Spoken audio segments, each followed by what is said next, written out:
കേരളീയത്തിൻ്റെ ഇന്നത്തെ എപ്പിസോഡിലേക്ക് എല്ലാവർക്കും സ്വാഗതം.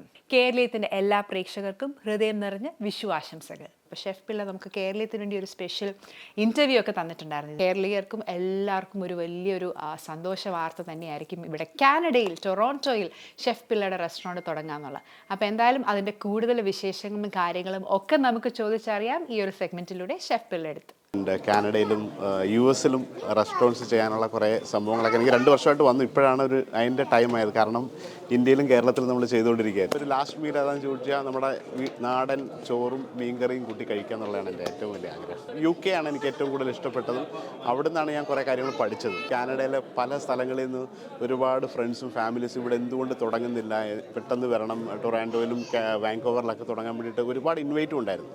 അപ്പോൾ അത് ശരിക്കും ഞാനതിനുള്ള അന്ന് എൻ്റെയും വലിയൊരു ആഗ്രഹമാണ് ഈ ഒരു രാജ്യത്തൊന്ന് ചെയ്യുക എന്നുള്ളത്. പക്ഷേ അതിപ്പോൾ ഒരു 3 വർഷം കഴിഞ്ഞിട്ട് ഇങ്ങനൊരു ഓപ്പർച്യൂണിറ്റി വരികയും ഇവിടെ മൾട്ടിപ്പിൾ 10ഓളം പ്രൊജക്റ്റാണ് എൻ്റെ മുമ്പിലുള്ളത്. ഇന്ന് ഞാൻ ഇവിടെ ഉണ്ടാക്കാൻ പോകുന്നത് എല്ലാവർക്കും സുപരിചിതമായ ഒരു ഐറ്റമാണ്.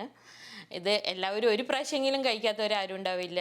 ബ്രേക്ക്ഫാസ്റ്റിനോ ഈവനിങ്ങിലത്തെ കാപ്പിയുടെ കൂടെയോ എപ്പോഴെങ്കിലും ഇത് കഴിച്ചിട്ടുണ്ടായിരിക്കും. ഇത് മധുരമുള്ള ഒരു ഐറ്റമാണ്.